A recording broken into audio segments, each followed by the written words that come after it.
I didn't really connect these dots till just a couple of years ago. And as I'm just processing through speaking as a business speaker and a business author, right, in the business space, faith is such a big component of that. And I would never dig into that story, I would never share that publicly, just out of my own fears.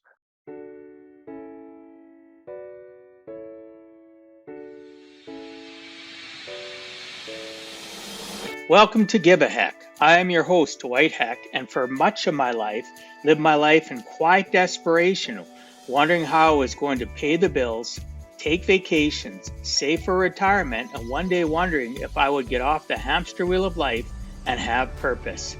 A life that most of society lives, which takes us to work, then home, then repeat, and pays us hopefully enough just to survive. The harsh truth that most live with more month than money and have no idea how to live life on purpose, not by accident. This ensures the mass majority are living not just financially broke, however emotionally and mentally as well due to financial pressures. In each episode, I will introduce you to thoughts, ideas, and guests that can help you to learn how you too can live life on purpose, not by accident. Good day, and welcome to Give a Heck. On today's show, I welcome Matt Shoup. Matt is a follower of Jesus, serial entrepreneur, author, keynote speaker, Spain aficionado, aspiring paella chef, Brazilian jiu-jitsu black belt, and Spanish coffee addict. Matt has founded 6 successful companies and grown them all from the ground up. All of these companies are being run by extraordinary people.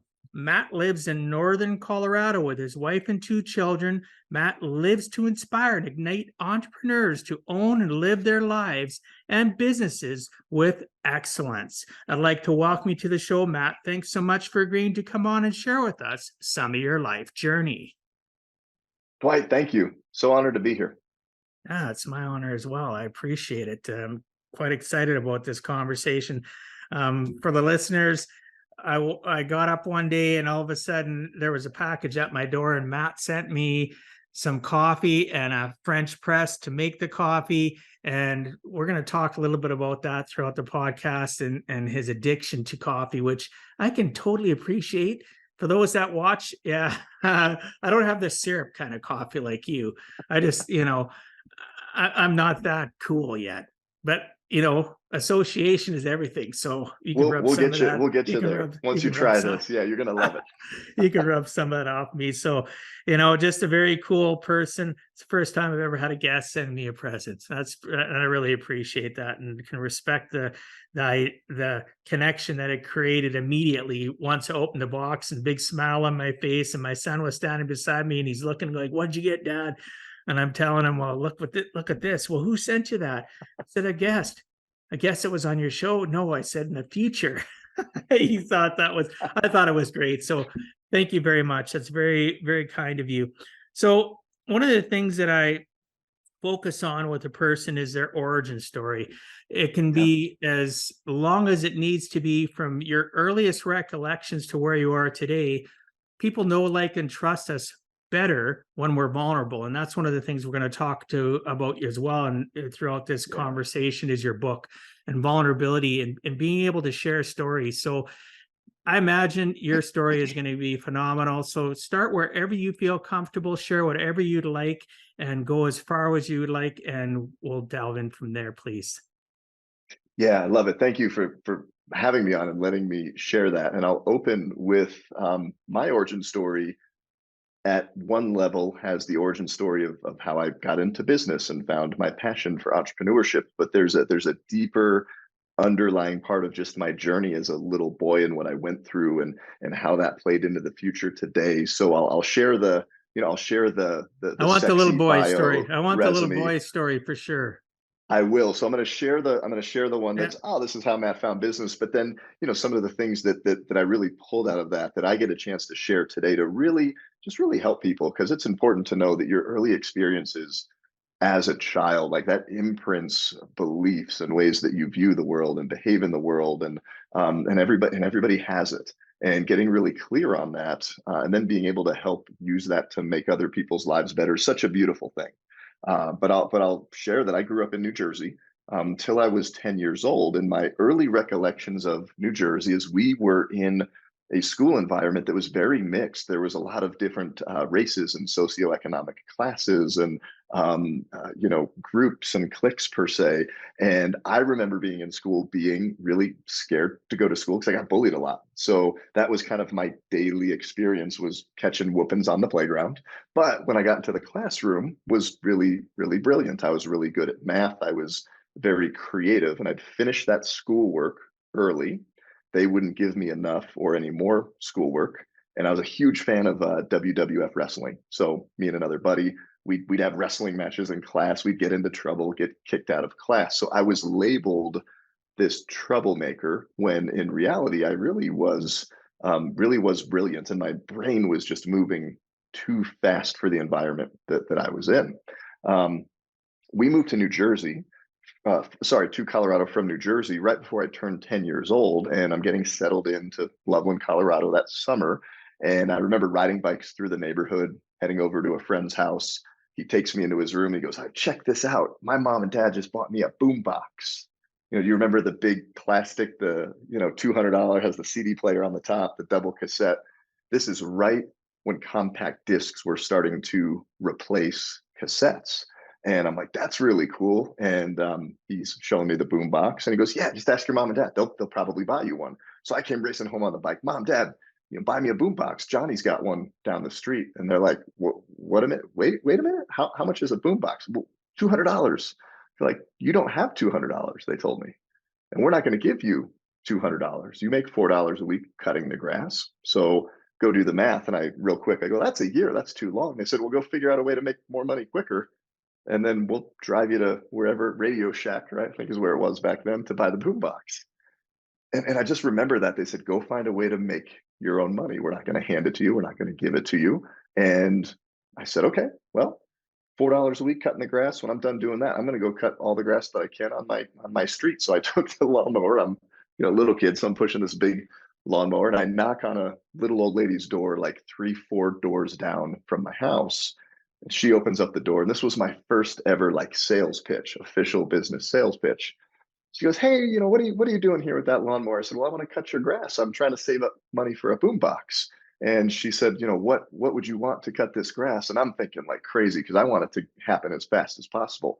I'm like, "What if I said $20? I only need to cut 10 yards to get the boom box, but I'm getting paid 4." So I'm like, "How about $20?" She goes, "You got it. You got it, little guy. And if you do really good, I'll give you a tip." So I immediately 5x my income, right? I go from Okay. 4 to 20, and cut the grass.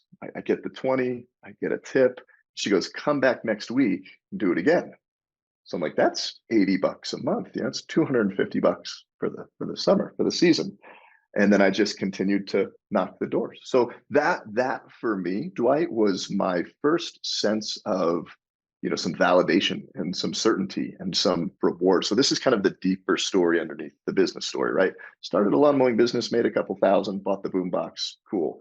But like that was really rooting in me this programming and relationship with money, right? Which stems from business. So I found out I'm really good at business. Lawn mowing turns to snow shoveling, turns to candy peddling out of my locker. So I'd open up my locker door and have all the shelves of Reese's Pieces, bubble gum, and I'm just competing with the school store in middle school. And they shut me down. They suspended me for that and really came down on me. So I got in trouble. My entrepreneurial dreams were crushed. And then I just went back to school and was figuring, hey, how am I going to make money? Because I was really, Dwight, chasing the money. And I figured, hey, the more money I can make, the harder I can work, the more I'm going to be accepted and loved and feel safe and feel secure and feel certain. So that programming is really starting to build. And really that was my start in business. And then that passion for entrepreneurship was reignited again my freshman year of college at Colorado State University. So I went through middle school, high school, worked some hourly jobs. I graduate, I go to Colorado State University, and a guy comes into our Monday morning 8 a.m. biology class. And I just spent the weekend doing, college weekend endeavors, right? Studying very, very strongly. No, I was out partying. So I come stumbling into Monday morning class, and the guy says, "Hey, I got a little note card." He's like, "If you want to make a bunch of money in the summer, learn about marketing, sales, business, fill this out. We're a summer internship. We'll teach you all about business. You get to use our money and our experience." And then he says, "Oh, and I made $30,000 last summer, this sophomore, junior in college." So my eyes lit up. I filled the card out, and I got recruited by a college painting company. So a couple months after that biology class, I'm working spring, summer season, learning about residential paint contracting just here in northern Colorado with these guys. And I worked 4 years with them through college, and they had a really effective system of door knocking, guerrilla marketing, getting out in the neighborhoods, pretty high pressure sales, pretty systematic high pressure sales. And I made over six figures in college painting houses, and then I spent 2, 3 times what I made, and bounced out for a semester to go to Spain to do a study abroad semester. And then when I came back, I met my wife in the basement of a bar, fell in love right away. She did not. It took her a little longer. A We cute can go factor there. wasn't there. It wasn't. No, I had more hair though. I still have the dimples, had more hair. The ears weren't as mangled, but I don't know. It Um, just took her longer to reciprocate. But no, when we married in 2004, I had left the college painting company thinking that, painting's great, cool college type of business, but I want something more prestigious. Painting's not sexy enough. It's kind of a summer, sweaty, dirty, seasonal job. I'm going to go be a banker. I'm going to be a mortgage banker. So I've got the suit and tie, literally land in a bank in Windsor, Colorado as a mortgage loan officer in 2004, 2005, just absolutely hating life, totally hating life. And every day just coming home miserable and plotting my escape of like, how am I going to get out of this position? How am I going to leave this job? But at the same time, I've got to support Emily and I. We had the brand new house, brand new car, school loans, all the stuff, all the debt. And yeah, that takes me to March 2005, where that was a pretty life-changing, direction-changing event that day. well, you've had quite the experience. We have a lot of commonalities, and I love that your parents said, "You know what? You want it, you got to go earn it." My dad and mom were the same thing. My dad, very, very, very successful business owner, retired quite a few years ago, and he closed his business down. But when I was growing up, he said to me, he says, "You deserve a few things in life: love, shelter, and food. We're giving you that. Yeah, Anything beyond that, you've got to go work for it." And he made yeah, I have two older sisters and myself. We all had jobs like throughout school. My first experience being an entrepreneur, like yours, being mowing lawn, was paperboy. And people say, "Well, yeah, that's not really being an entrepreneur." Sure, it is. I got doors slammed in my face when I tried to collect hmm, money. I had to make yeah, sure I had to have my own checking account when I was 12 years of age, because I had to write checks to the national newspaper that is in the city that I live now. But at that time, I was in a small community of 10,000 people. I had to go out and all weather 7 days a week delivering the paper. yes, And, I had to, literally people peeking through the window looking to see it was me, and they wouldn't answer the door. And I was such a kind kid that I'd deliver for them 2, 3 months without getting paid before I'd finally yeah, cut them off. So I learned hmm, lessons already way back then, just like you learn lessons, mowing lawn and then going into shoveling snow and just stuff like that. And there's a lot of people that don't appreciate their lessons that a parent can teach us, right? And yeah, I look back then and I think to myself, well, fine, I'll do that. I'm going to prove to you. And I'd always spend it all. I'd make all did this you? Yeah, I money, was and I, wondering. I I was I'd make this money, and I'd go out and buy whatever. I'd go to the local Radio Shack. I'd buy a tape recorder. I'd buy these electronic things because for a while in my life I also was very heavily into electronics, and actually went to school for electronics engineering and graduated before I ever got into my current financial practice 21 years ago. And, just the different things that I learned throughout the process of it, leading up to where I am now. Our origins are so important. They really were our Yeah, stepping stone to our success today. I like the fact, though, you talked about the fact of making six figures through college. And then I Yeah. believe I was reading too, though. So you ended up being like a couple $100,000 in debt because you spent it all. And so Yeah. throughout Yeah. that process, you married your wife. Did she know you were in debt? Were you one of those people This that shared it with her? so this is crazy, right? So I was obviously the big spender, had no financial blueprint at all. I just didn't know how to manage money. Nobody ever taught me how it works. I just knew how to make it, and then I knew how to spend it, and it was cool. Emily was the real conservative one. So when we got married, we did not talk about it. We didn't sit down, and nobody had encouraged us to compare, financial sheets, bank statements, things like that. And I started podcasting a lot 4 or 5 years ago going on. And I remember sharing this story of the amount of debt. And I think the first podcast that ever came out, I shot it over to Emily. I go, hey, check this out. I was on a podcast. And she's like, we had what kind of debt? She had no idea literally till 4 or 5 years ago that we were in that space. And it just shows like where we were in our communication level maturity, or say lack thereof it in marriage. We were just new to this whole thing. So no, she did not know. Well, and part of the problem Yeah. is the highest failure rate for marriages in not just North America, the world, is due to lack of communication over money, and Yeah. people that hide things, and not intentionally, they just it's the status quo for them. They just keep on moving forward. So the biggest thing we need to do in society today is, like, I know when I got, you know, unfortunately I'm divorced, but at one time I was married, have 5 kids. We ended up, you go through marriage courses before we got married, and that's something they should have taught. Just like our school Yes. systems fail teaching people the basics of money, there some school systems are getting better in North America. There are some great programs that are out there that I talk about, where schools can introduce them to teach people about the rules of the money game, the budgeting, the goal setting. But unfortunately, there's no real good courses for people to enter into marriage in a way where they have everything laid out on the table, so that that Yeah. person, because I've had clients that it's destroyed their marriages when the other person finds out, right? At least for Yeah. you, it was Yeah. cleared up by the time your wife found out. That's a positive. Yeah. Well, we went back and talked about that, and I said, "Well, how in the heck?" Because I remember, sitting on this. We had one couch in our condo, this little broken coffee table, and every Sunday I was like doing the bills and figuring it out. She's like, "I saw you doing that, and just figured you had it taken care of." And I let her know, "Hey, we paid the school loan down, we paid the car down, boom, boom," as the business took off, and we started becoming successful with our painting company. I was handling that, and she just knew it was okay. But yes, she didn't understand that severity of how bad, how big the hole was that we were digging out of when we were digging out of it. Oh, yeah.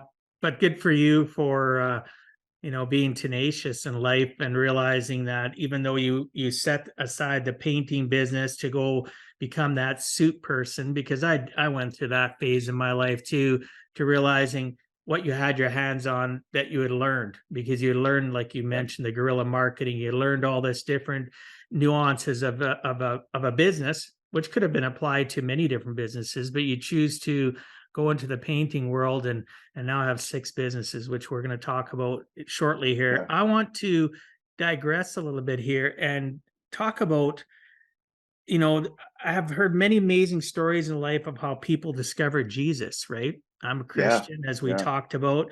However, imagining yours to be one of the more interesting after I was reading up on you yesterday and wanting to connect with you before we have this podcast. You discovered Jesus in the back seat of a police car, brother. Please share I what did. transpired and led you to Yeah. discover Jesus as, in all places, a police car. Yeah. It was wild.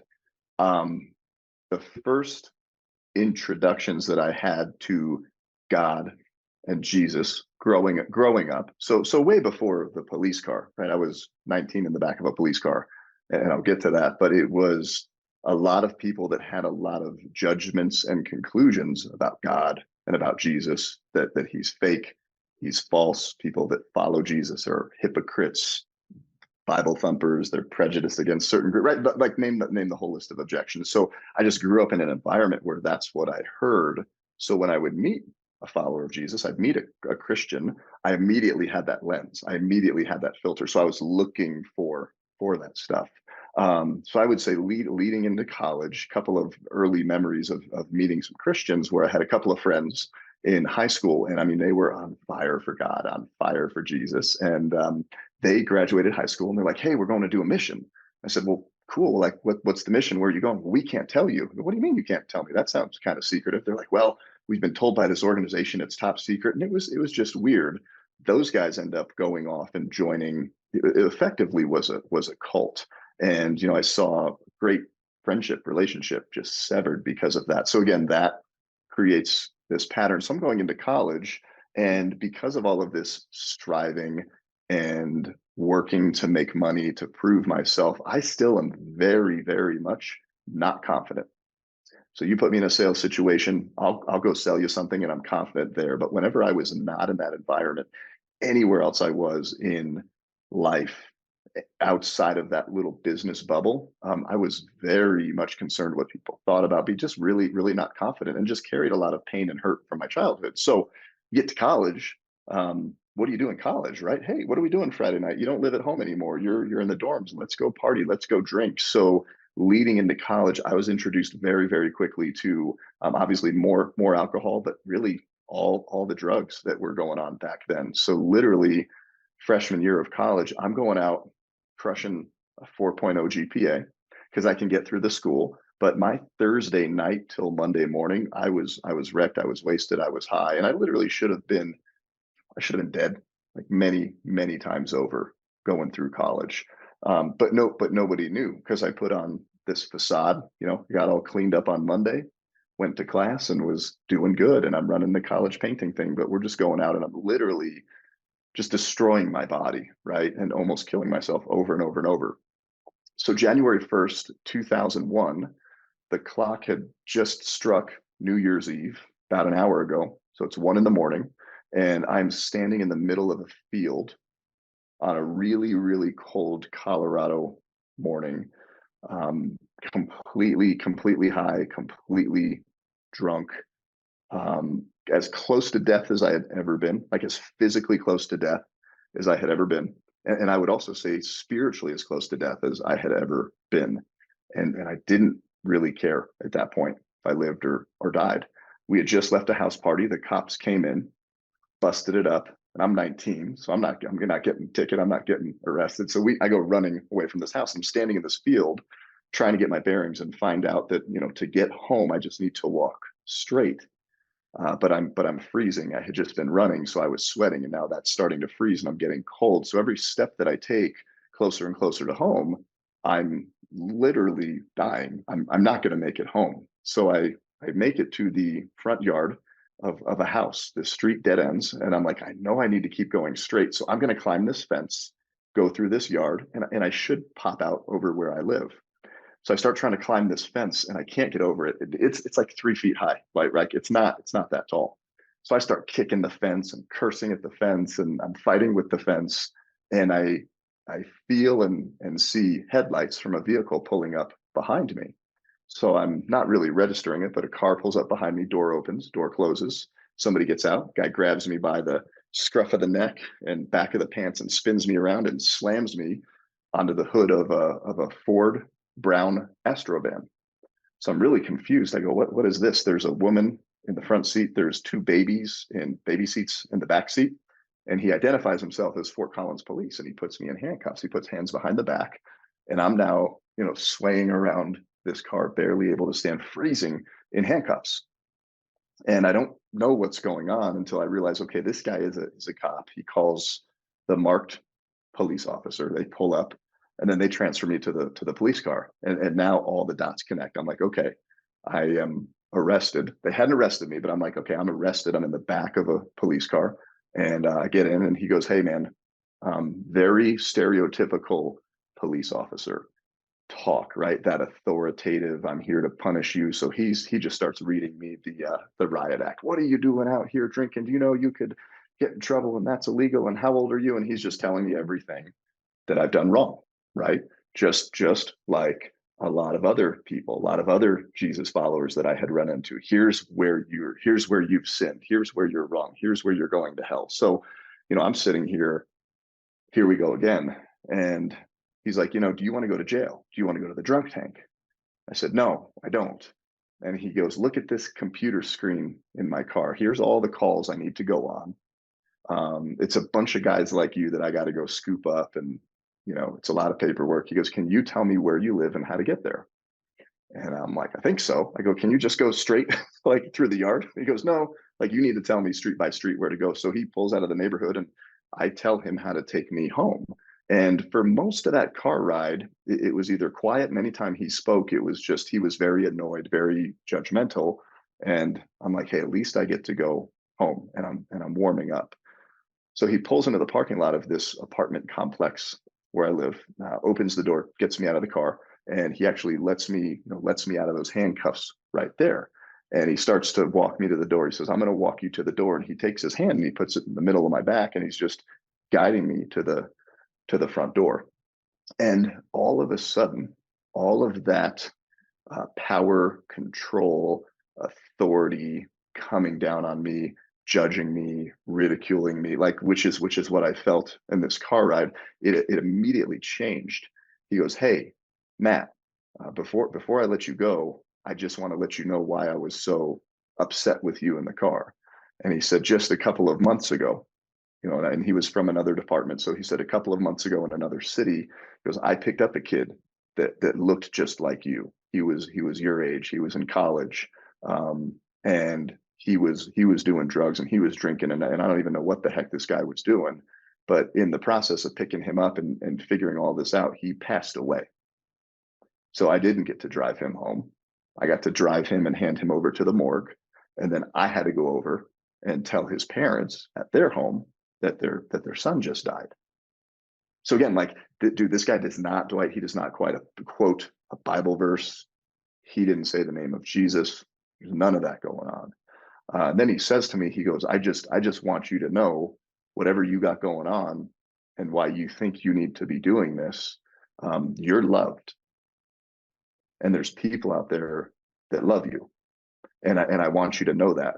And he said, I hope next time I see you and run into you, you're making better choices and wiser decisions. I think it was. And then he takes me to the door. Again, he didn't give me a track. He didn't give me a little mini pocket Bible. I didn't wake up, with a Bible in my back pocket.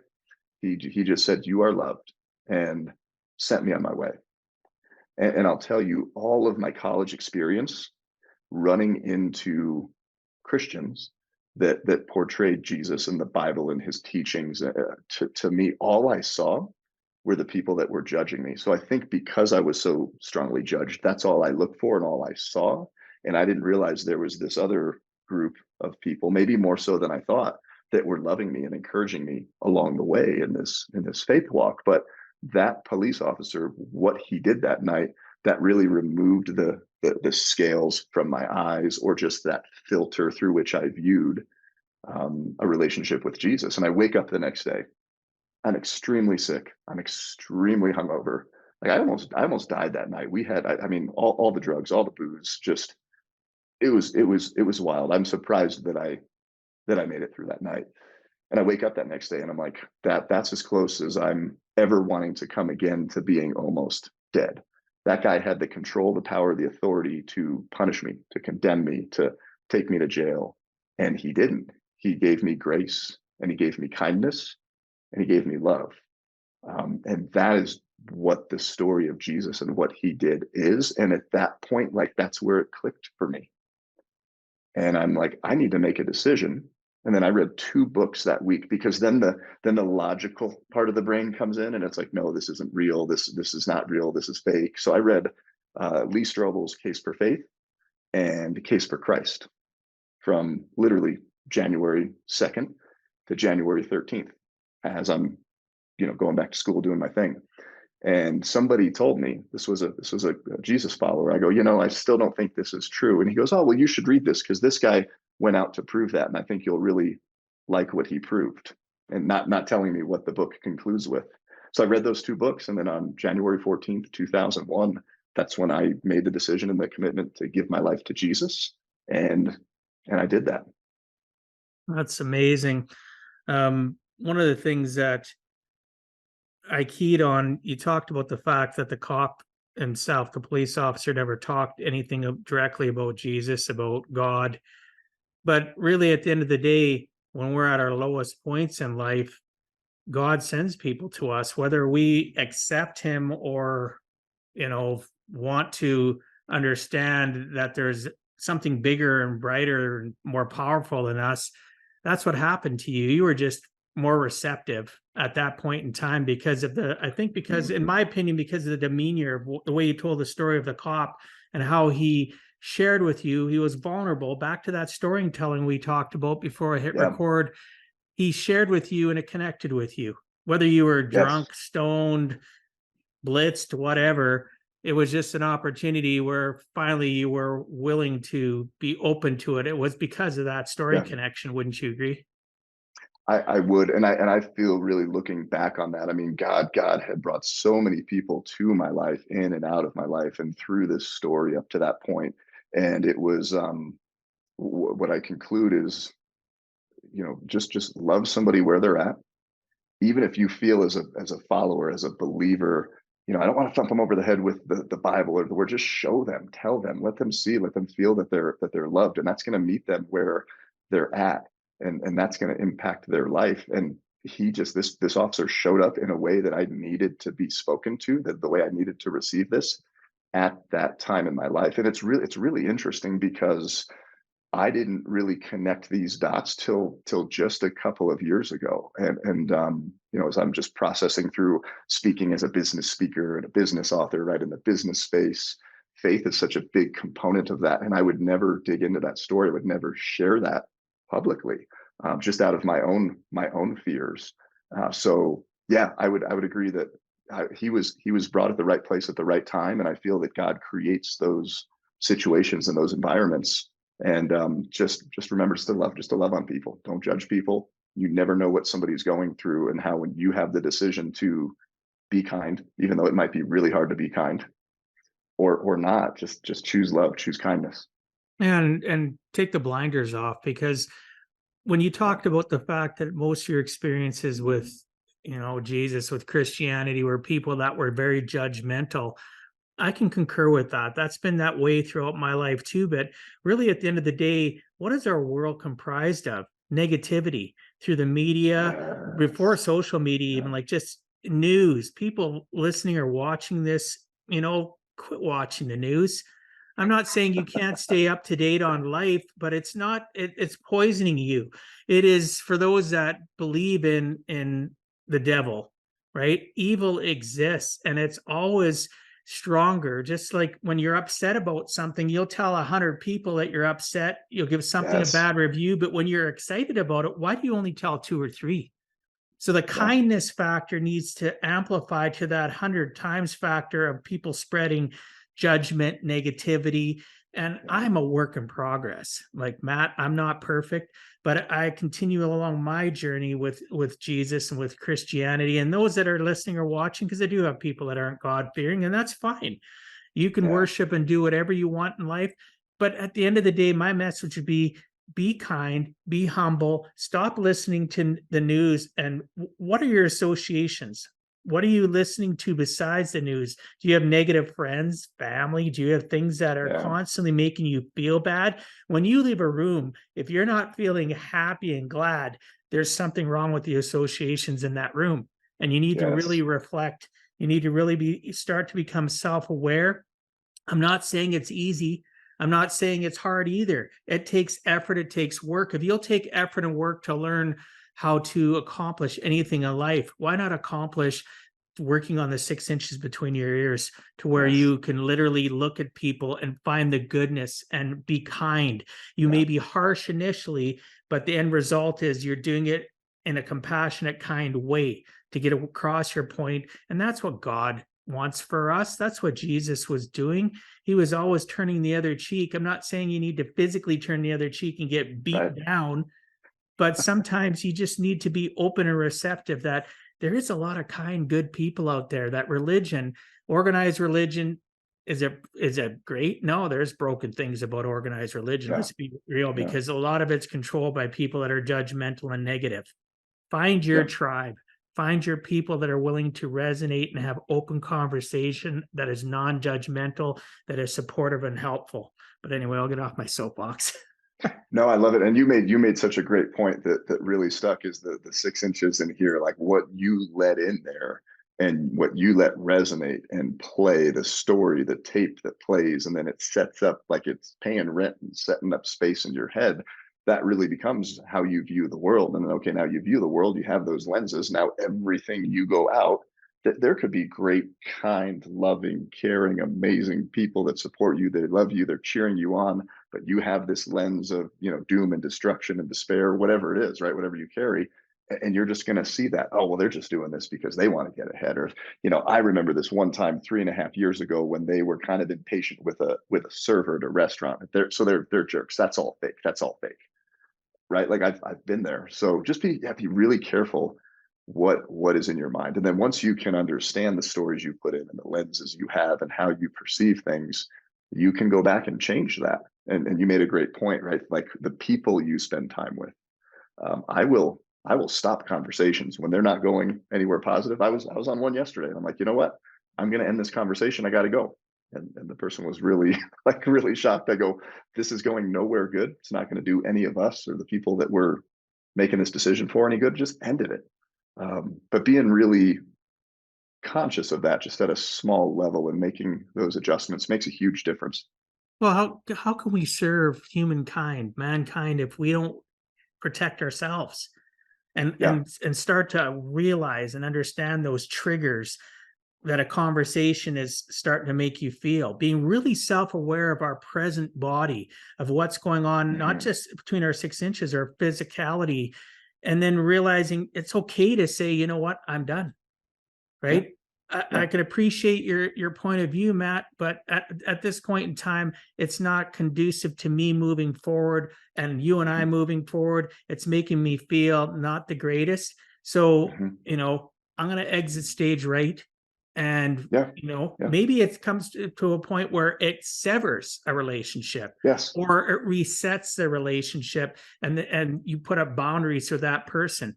See, I find myself when I've had those circumstances where I've had to put the brakes on, it severs it. It may temporarily, we may think that we Yeah. can recover it, but sometimes those people aren't in the same headspace as me. They aren't in a place in the journey where they want to understand, accept, realize, and admit that they're faulty. There was only in my Hmm. life, there was only one person that was on this earth that ever walked that was perfect, and it certainly isn't any Yeah. of us, and that was Yeah. thousands of years ago. So Yeah. if I can admit I'm not perfect, but and I know I'm a working project, and I do all the steps to correct that and associate with great people like you, I stand a chance, because when Yeah. I say that I stand a chance of bettering myself so I can better others, be kind and humble. Yeah. Yeah. And Right. that's why we're here at the end of the day. I mean, I remember the day and the period where I really started making a shift in the greater purpose of business, right? That it's there's P&Ls and there's profit and there's income and there's all the money and the numbers, but if we have an opportunity to serve people, to take part of our story and pour that into the lives of other people and contribute to them and take the lessons we learned and not like hold them in and be selfish with them, but it's like, here you go. And that's what's been so fun in the businesses that we now have. We get to do that in different ways with these different businesses, but I didn't always think that way. Even though I turned my life over to God at 19, he immediately stripped some things right away, right? Like the drugs. I didn't touch drugs after that. Literally, the minute that happened, that's not a thing. What I did the next weekend, though, I went out drinking again the next weekend. So he slowly removed these things away from my life. But I had a pretty big awakening about a decade ago in business where I realized that if you focus on the profit and that's all you focus on, the people will run. But when you pour into people, the profits will come. Sometimes it takes a little bit longer, and you're investing more upfront, but you can build something so much greater than just this money making machine, right? Well, the longevity is there. the Yeah. longevity. And that's the biggest thing is everybody that I know, I've known people that are very successful millionaires initially, but they're all about the profit. They're all about, they Yeah. forget about the people. They forget about the journey of their faith, their family. Yes. Work has to be Hmm. third. That's my core values, faith, family, Yeah. work. Yeah. And have I always made as much or been as successful as other people perceive, their friends and family? Look what this person's accomplished. Yeah. Well, I had somebody here recently tell me, well, you should be farther along in your business. And I was just like, really? Why do you say that? And I heard them out, right? They were kind about it. And I said, well, I'll take that under advisement. And literally, it wasn't my core values. It was their core values of what they thought Hmm. I should achieve and where I should be Yeah. going. And I'm quite comfortable with where I'm at because when I pray and when I do my gratefulness exercises a couple times a day, I do them when I go to bed, when I get up, and God's speaking to me through prayer. And not once has God said, hey, you know what? You need to accelerate and do Yeah. this and leave that behind. Yeah. I keep on Yeah. hearing, well, you need to do more of this good stuff that you're doing. You need to be more Yeah. faith bearing. You need to connect more with people. And I'm always taken care of. Even my lowest financial times in my life where I've been in debt, Yeah. similar to yourself, or felt like I was on that hamster wheel of life. I Hmm. was always pulled away from it because I'd always pray. Sometimes I didn't Yeah. know what I was praying for. I was just praying for strength, for guidance. I wasn't Yes. praying for anything specific. If it's to be, it was still up to me. But I gave it up and realized that I was weak, that I had Yeah. frailties, that I could continue to get better in life. And now, in my 50s, 5 kids, 5 grandkids, one great grandkid, and life's good. Whoa. Right. Great So, grandpa. yeah, just recently Love in the it. last month. Yeah. Yeah. So, Congratulations. How does that feel to be a great grandpa or a uh, great grandpa? it feels pretty neat, actually. I'm going to fly out next week to Vancouver Island. I don't know how many of your listeners in the US even know where it's on the coast of British Columbia. Mhm. That's where he lives with his girlfriend. I want to go meet my great grandbaby. Right. So I'm taking That's next week amazing. off. I'll Congrats. take, life's in session. I'm not going to chase all this money and forget about the journey of life because I see all these people that chase the money and then I'll ask them, well, what good happened along that journey? And they're just like dumbfounded. They can't tell me anything because Yeah. they were so focused, that, and they missed their kids growing up or they missed their significant other. And they just, Mhm. there's so many things great about life. If I passed away today, all the money doesn't matter. Yes, Yeah. You don't estate get to take it planning's with you. yeah, Yeah. estate planning's great. Leave stuff to my kids. I give them stuff now. I rather help them now than wait till I'm gone because I don't know what Yeah. day God's gonna call me home. So I live for the journey. I live for the life. I live for that faith, family, work. It's worked for me now for, close to 30 years. It gets better as the progress Yeah. goes. Just Yeah. like you, all of a sudden I didn't have that come to Jesus moment and everything was perfect, right? Where you went and had a Yeah. drink started drinking the weekend later, but you started on that journey, that baby step. Yes. That's Yeah. what's impressive, right? You kept going, you struggle, you fall, you pick yourself up, you put a band-aid on your owie and you moved forward. And that's what I've done. And those listening and watching, you can do it too. Again, Yeah. it doesn't have to be on the journey of Christianity. I think it would be great if it was, but if it's not, just be kind, be humble. Check your Yeah. associations of what you watch, listen, and read, and your life will already start getting better every day. You made another really great point too, is that, whatever the domain is, right? Whether it's your faith and spiritual journey or your journey as a family, right? A man, father, husband, whatever that is, if you're a man, um, business, you're never there. Like you don't ever arrive to this destination. For me, like in my business journey, it's you're always learning and you're always getting better. It's just that idea of 1% better every day. And I think we get really hard on ourselves. I'd encourage everybody is don't compare your journey to anybody else's, and don't think just because somebody made it to this point with whatever metric you're using to measure it. They made it to this point here in their business journey. They could be at a totally different point in other parts of their journey. So just worry about your journey and compare yourself to yourself. But we live in this society, right, where grab the phone, like let's get on the social, and the minute you get in there, it is like the highlight reel, best of the best. It's posturing and painting this picture of perfection that pops up. So then what you immediately see and feel, like this is the human psychology of like marketing and sales, right? They're going to show this beautiful painted picture of something that you lack and this problem that you have. So you start to feel crappy about yourself. And what do they have magically? Like 12 seconds into the video, they've got the $99 5-step thing. Not saying that people don't provide value, right? But it follows this framework of you got to understand what's coming in here, what those intentions are. And I know people that are selling great products and programs. I take people on leadership retreats to Spain. Like I have something I'm doing to improve their lives. But yeah, it's just so easy to start feeling down on yourself and comparing yourself. And when you can unplug and disconnect from that, that's very powerful. And that's hard to do because society and social media and everything is only going more in Well, that it's direction. designed to make you have that less than syndrome, right? Or Yes. that FOMO And yeah, syndrome, fear of missing yeah, out. And I've been there. Like honestly, yeah, I've been there and I still struggle. And I literally have learned how to check myself out when I start having that negative response, yeah. even when it's not with Mhm. somebody saying something that, as we talked about, where it brings us into a negative headspace. I can do it to Mhm. myself.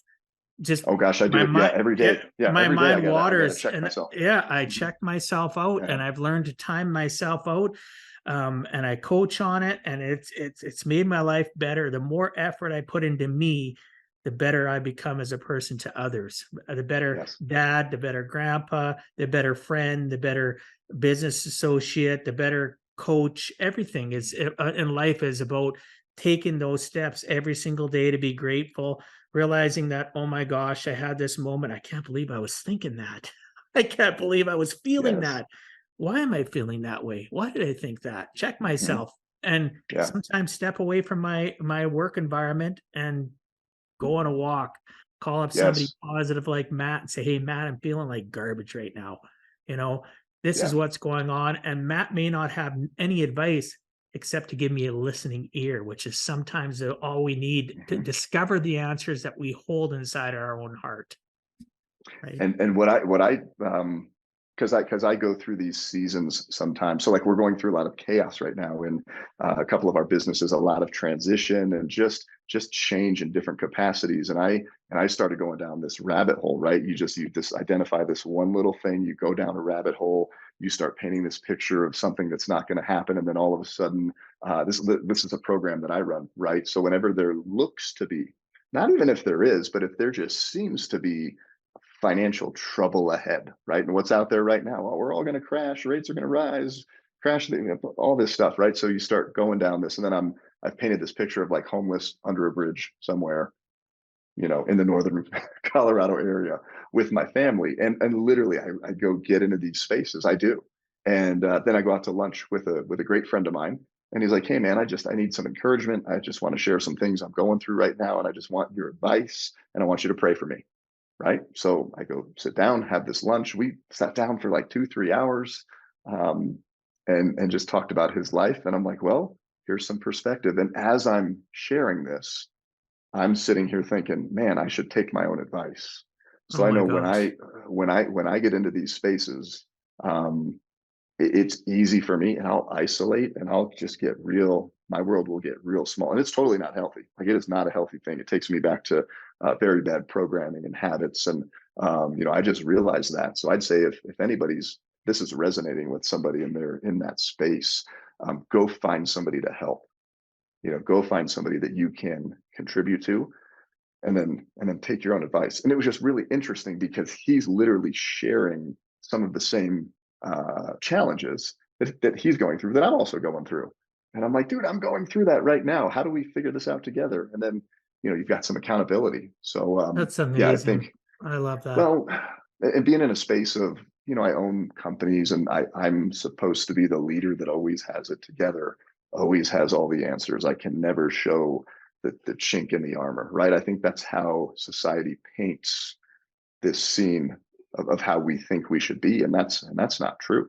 like, I've broken down in front of my team. I'm like, guys, I don't know what to do right now. I'm tapping out for a second. We need to reset, figure this out. I need help. I need to step away. Or like, holy cow, I was just a massive jerk to that person.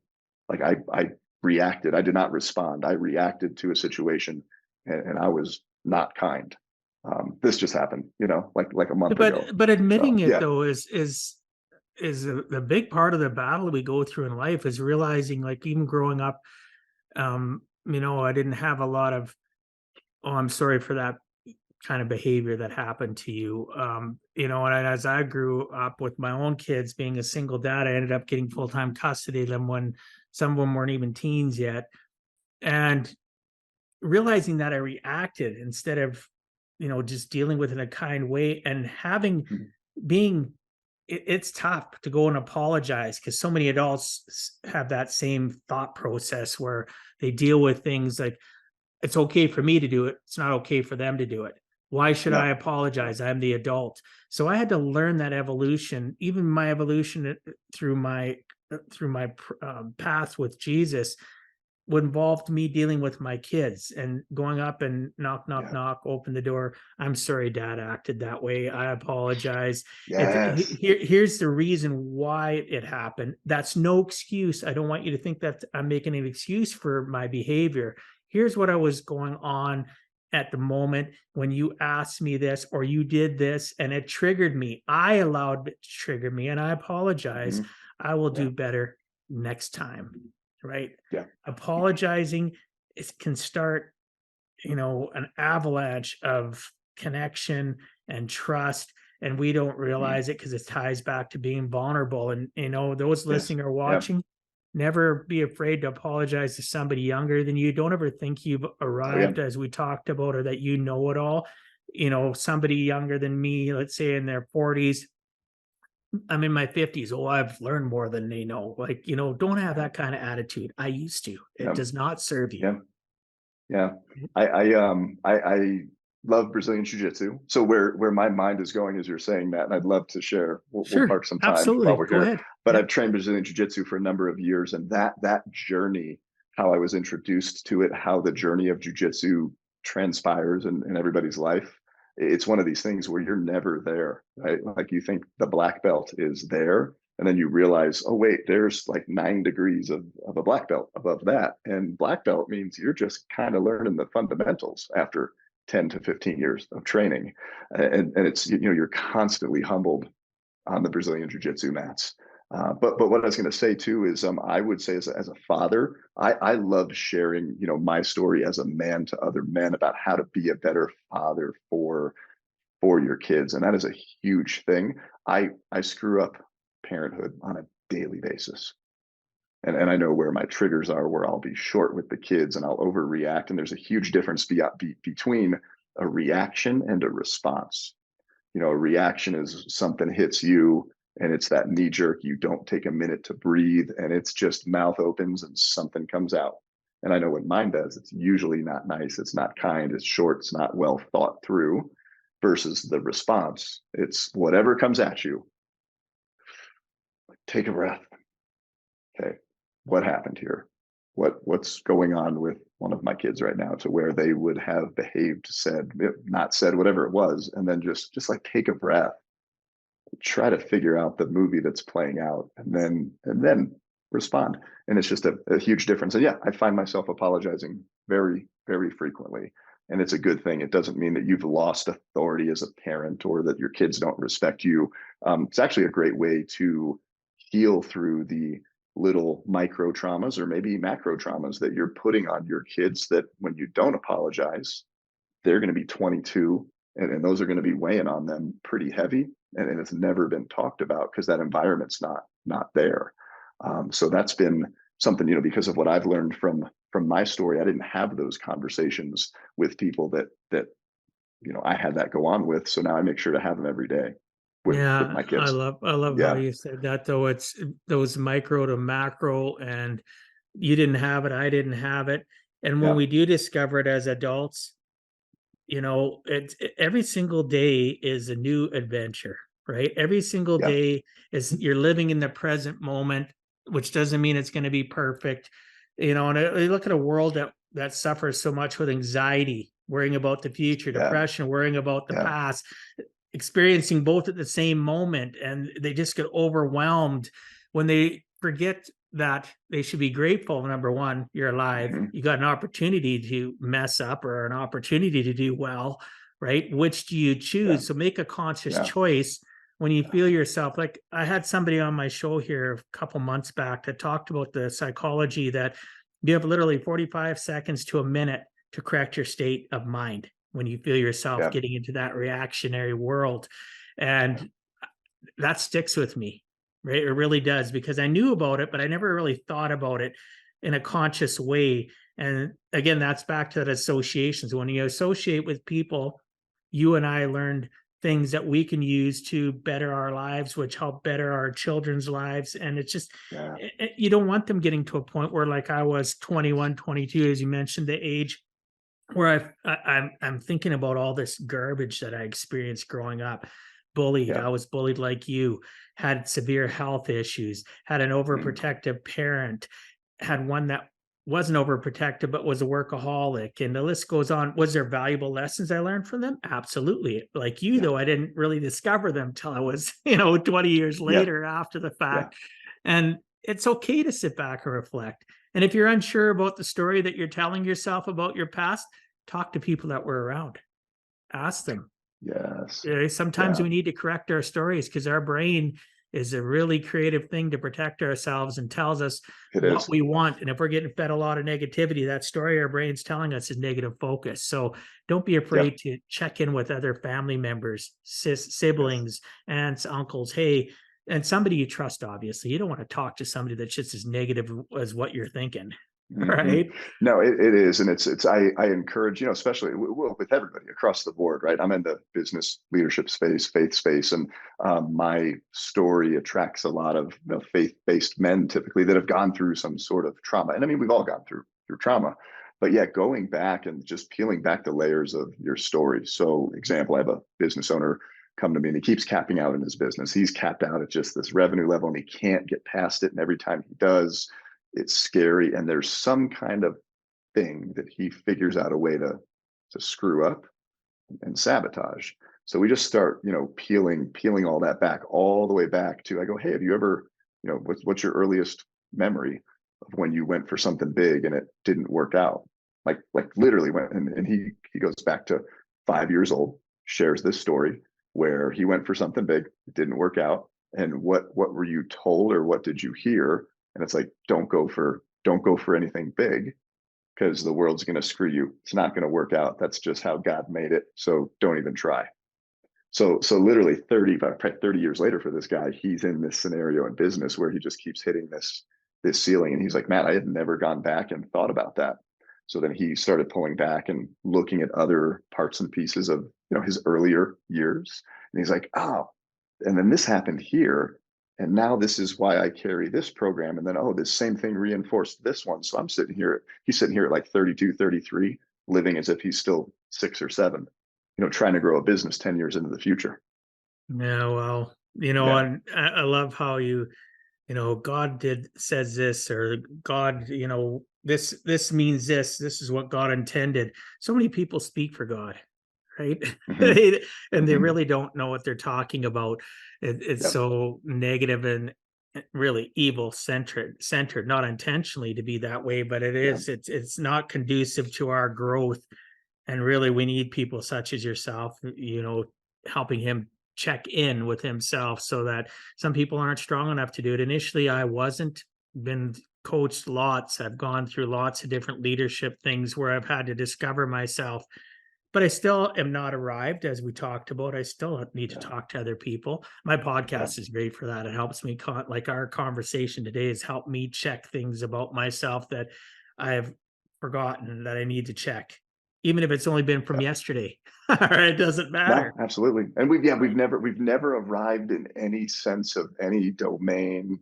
Like we can always be better. Like we can always be better till the day we die. And I think what I want to leave behind is showing that to my kids and their kids, and for you great grandkids. Just I am focusing on this journey of being better and honoring God serving other people. And yeah, we're hypocrites. Like, and we're going to totally screw it up every day. We're going to say we stand for this and believe in this, and then something's going to just get us where it knows it can get us, and we're not going to show up perfect, and that's okay, and nobody is. Imposter system, pardon me, imposter syndrome is real, right? Yes, It yeah, creeps in. We think we're doing well. We get so many accolades, people that are saying, well, you're doing great things. You might get a good, nice comment or a review, whatever. And like in regards to my book or my podcast. But then again, back to that evil always seems to be centered party in our brain. And somebody will say something negative to me, and I go back to that helpless little bullied kid. Right? It's just yeah, like, yeah. I'm not worthy, right? What made me Well, think I could make a difference? one thing I'd love to share, it's just on my heart right now, Sure, go was ahead. speaking to somebody last night. I called a friend of mine up, and she and I were going to talk about a business engagement and a business proposal. I said, "How are you doing?" She goes, "Pretty crappy." She said something else in terms of the vocab, and I'm like, "Oh, sorry." I go, "What's up?" Well, this was just a business call. I'm like, "What's up?" And we're on the phone for 30 minutes, and she just shares, whoo, just unleashes um, trauma, taking back to like her childhood and why she's having a really hard time today, like 40 years later. So I'm just listening to her, and I'm like, "You're not the normal, regular person that shows up, just the tone, the energy, the words being used." And I said to her, I said, "How old are you right now?" And I think that is she's like, "I'm 5 years old right now, going through this trauma." And it got pulled all the way up to, she's 50. It got pulled all the way up to this comment that this person made that had hurt her X amount of time ago. And I think that's a great, when you find yourself spiraling into negative state, negative thought processing, you're homeless under the bridge, right? And I'm just saying this to remind myself of this too, selfishly, is like, what age are you right now? And who's speaking that, whose voice is that you're listening to, and at what age? And I think that's been very powerful, because it's easy to get pulled and snapped back to your more formative years where you went through something. Oh, yeah, Yeah, exactly. We're going to get into talking about your book. We're going to run out of time yeah. here. But one of the things I know I did with my book, tied to back what we were just saying, was the evolution of that. What age am I? And my whole book is my origin up to where I am today in business. And I talk about the bullying. I talk about the Yeah, different things that I experienced. I unpacked it. It was one of the most cathartic things I'd ever done. Was very humbling and yeah, hard to do though over a 5 month yeah, period, dealing with the editors, sending it back and forth. It yeah, was it was yeah. really it was really emotional. I'd read it and go, "What? I actually typed that out. What?" Yes, I yeah. actually, you know what I mean? Even as I'm typing it, I'm thinking, blah, blah, blah, blah, blah, but it would just hit me like a ton of bricks reading it back, and my brain and that print connecting and going, "Oh my gosh, I didn't Mhm. realize that's where I am today is based on this age here." So what you're talking about Yes, was how yeah. old are you? So powerful, listeners. Listen to that again. Rewind this and listen to that part again, because it is so true. When you're reacting or you're feeling lousy, what age? What age are you feeling? Because really, at the end of the day, you look. I had somebody on. This was in the first season. She's in the UK and she specializes in childhood trauma, and where our Hmm. cutoff is, and our emotional life at 7 and 8 years of age has just floored me when we were talking about it, because then I did more research about it to think about the fact that we default back to a certain age consistently as adults. And when you Hmm. realize it, then you unpack it. And that's what I did in my book. So, I Yeah. really want to discuss your book, right? Your Let's do it. Amazon best-selling author of Painted Baby, connect with Yes. clients through brave and vulnerable storytelling. I love coaching people myself on being vulnerable in life, whether it's dealing with family, clients, how, help others to know or continue to know, like, and trust us. What truths have you discovered along your entrepreneurial journey of why vulnerability works? Because we live in a society, I mentioned this already, where we paint this picture of perfection, and it prevents true connection. And the Painted Baby the book actually started in 2015, and I wrote it, Dwight, purely as a sales focused book. And there's still a niche to that. But if you replace connect with clients through brave and vulnerable storytelling, replace clients with any other person you have a relationship with in your life. Connect with your spouse, connect with your kids, connect with your neighbor, connect with your friend, connect with your church. We as humans, we're conditioned to be the billboard ad, right? We just talked about this. Go to social media, scroll through, Matt's got the perfect life, the perfect wife, the perfect fried eggs for breakfast, the perfect vacation. When like that's just not true, right? 6 hours ago, I woke up this morning. I was having a really tough day waking up because of some challenges in front of me, but I didn't post that on social media. But when you sit down with another human, and we start to posture, well, Dwight, how is it going? Well, I closed $27,000 in business, and boom, this is great. And then I've got this vacation coming up, and we're trying to meet this standard, right? And then I'm sitting here with you. Then I start to feel bad. So what do? Well, I need to posture up, and we think that's actually building a deep relationship when it's like, no, hey, Dwight, I'm not doing great today, man. Yeah, I woke up early, and I had some fears that I let get into my mind, and it took me to some places where it shouldn't have. And I just need to talk about that right now, and maybe talk to you about what age I am feeling right now. And you go, oh man, like Matt's human, right? We all have what I call the pretentious bio, right? You're on Podmatch, so you're searching bios because you want to have a great guest that has accolades and they have credibility and they have things to share that are important. They need to have done things. But in between those lines, those moments of failure where when you can capture that and share that with somebody, like that's how we connect as humans. And I actually found this out in a really crazy way as I was walking into like one of the biggest sales appointments that I was ever in front of in my painting company. And I walked in with, the shiny marketing brochure of a tip top A+ 5-star reviews. And I'm trying to close the deal with how great I am with this client. And he literally takes my marketing brochure and he throws it across his desk. He's like, this is crap. You know it. I know it. I want to know about a time that you screwed up a job. Why don't you tell me about a 1-star review or a not so happy client? And I had never been asked this before. Like we live in a society where the marketing will make you think about the lack, but you don't want to go talk about the lack. You just want the quick fix to bridge that gap. So back to the sales appointment, I told Bill, said, well, fine. You want to hear about a time we screwed up? I said, we actually painted a baby.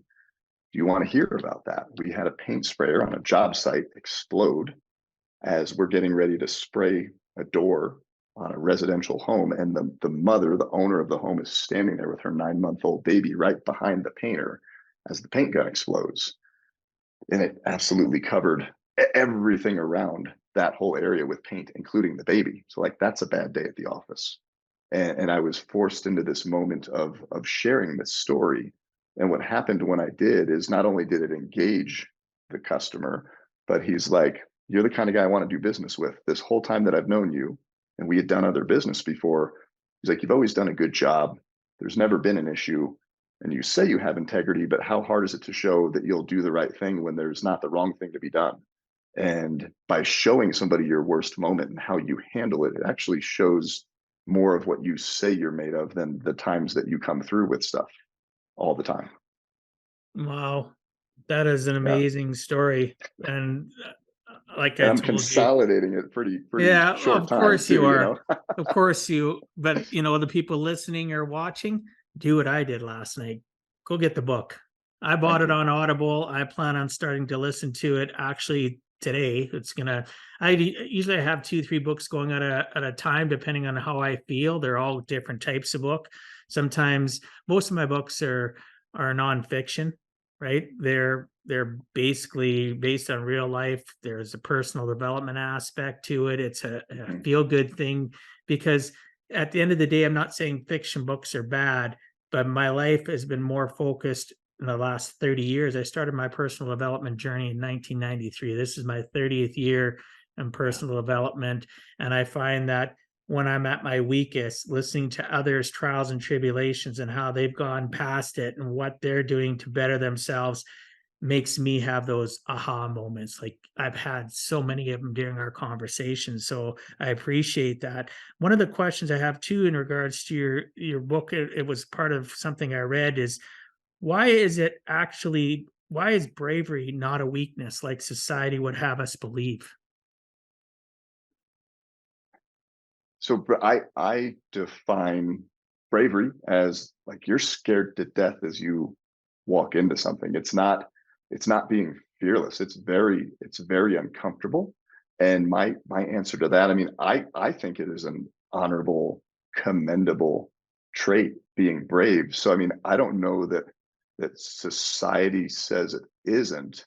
I think it's the admission within that you're stepping into something scary. Oh, that guy's so brave. Look what he or she is stepping in front of to accomplish when there's so much adversity, so much in front of that person.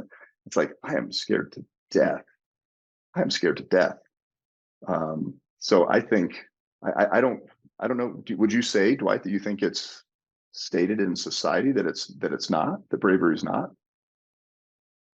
Well, on a daily basis, depending on what you're confronted with, the facade of Yeah. society, Yeah. they're very judgmental. They're Mhm. people like, look what that person's done. They've put themselves out there. Look what they've accomplished. You hear more of, look what they're putting their family through. Look what they're putting themselves through.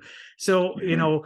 that bravery aspect throughout my lifetime in business or just dealing with Mhm. the human condition of people, there's more negativity surrounded around what people see or what I would believe is bravery than there is, strength of it, of the conviction of the fact of that they're putting themselves out there. They're being vulnerable, back to that Yeah. storytelling aspect, or Yeah. or whatever the case may be. I think, and we're kind of intermingling bravery and vulnerability, but I would say in a society where, like, you look at marketing, you look at business, they're painting this perfect picture, this ideal scenario of where things look at this perfect life that you could be living if you buy our product, use our service, and then you're like, no, it's not always that way.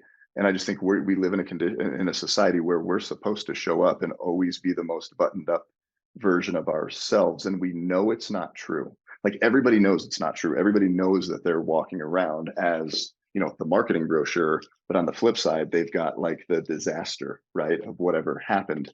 And when you see somebody go first and take that step and make that move, there's going to be two reactions to it. There's going to be people that go, that is great. This person let their guard down. They were brave in being fearful, and they presented and shared something with the world that is going to open them up to be judged, right? To have people make conclusions about them, right? When I go out and I share my faith and I share where I was, somebody goes, well, that's not true. That's not real. That's not what really happened. I think putting yourself out there, it encourages other people to go put themselves out there as well. But you are going to be open to that ridicule and judgment, mostly from people that aren't brave enough themselves to be vulnerable. So I definitely think there's maybe a jealousy or a judgment aspect from others that you're going to get. I wrote a whole chapter about that in the book, is when you decide, hey, I want to change my story. I want to change how I'm showing up. And I want to capture and craft and communicate my painted baby story. So one of my worst moments, biggest failures, biggest letdowns, and how that actually shows who I am at a higher level. There's a chapter, it says feedback matters, but not all of it. Everybody in the world, 7 billion people on the planet, can have feedback and an opinion about how you put yourself out there. But you've got to remember who you're here to serve, and then why you would want to share that vulnerably with somebody. So it's got to be to serve somebody, right? Like, none of this is to try to garner more attention or benefit for me. This is to serve other people. Yeah. And we can't serve when we're just being perfect all the time. We can't serve when we're buttoned up. It just creates this wall of, I can never be what this person is, so how can this person help me? And then they drop the wall and build this bridge of connection. But again, it's back to the fact of bravery, is not a weakness. It really is something to help us connect. It builds our tribe of people that know, like, and trust us, and we know, like, and trust them. Being brave can be scary because, like you said, we open ourselves up to ridicule. We open ourselves up to judgment. But the people that are ridiculing and judging you, sometimes we're listening to it through our mindset of back to what age are you? Or we're seeing it Yep. through our rosy glasses. So it's so much more in depth than we can get into, obviously, Yeah. as we wrap up this show. But I look forward to listening to that chapter that you talk about in your book. And I highly Yeah. suggest others listening or watching pick it up as well. And again, whether it's client centric or not centered, part of me, just replace it, like you said, with whatever in that scope. So, Matt, if you had to give our listeners one last closing message, what would you tell them in regards to giving a heck and never giving up? Yeah. Is you never know how close you are to that one more step or one more piece of action that's gonna, like, get you over the mountain, right? And just get that traction that you need. And I just see so many people stop short. Like, a lot of what we've talked about today, right, is just living in this society where there's all of this coming at us, and maybe we haven't arrived or gotten to where we've wanted to go. And you're just like, you're one step, you're one phone call, you're one podcast away, and just literally keep going. Don't give up, because you could be a lot closer than you think. And if you are, you have God in your life, and faith is a part of your life, is boldly share and declare that faith in your life, because it literally can change the life of somebody else, not just their life here, but their eternity. Like that police officer, what that guy did and said, I don't know what the intentions were, but that kindness and that moment, it changed my eternity. So just Yeah. consider that when you're going out and doing business every day. Yeah. What's your intent? Yeah, I love that. Thank you for sharing. So our time is almost up, and I want to respect our listeners and your time. However, before we end, can you please share with the listeners and those watching, what's the best way to reach out to you? Yeah, best way to find out about me, connect with me, is my website. It's mattshoup.com.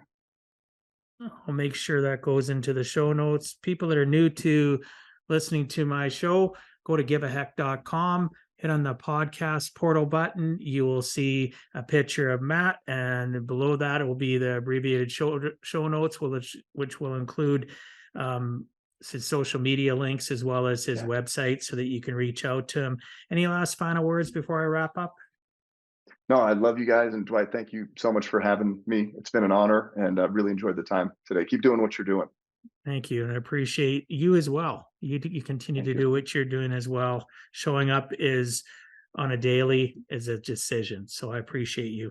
So thanks so much for being on Give a Heck, Matt. I appreciate your time and sharing some of your experiences so that others too can learn. It is never too late to give a heck.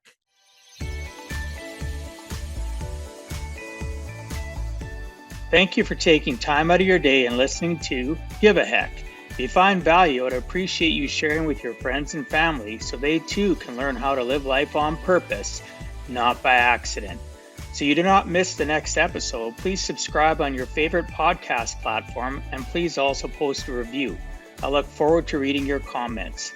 This has been Dwight Heck. If you want to check out other podcast episodes or today's show notes, please check out my website, giveaheck.com. And until next time, together let us all strive to give a heck.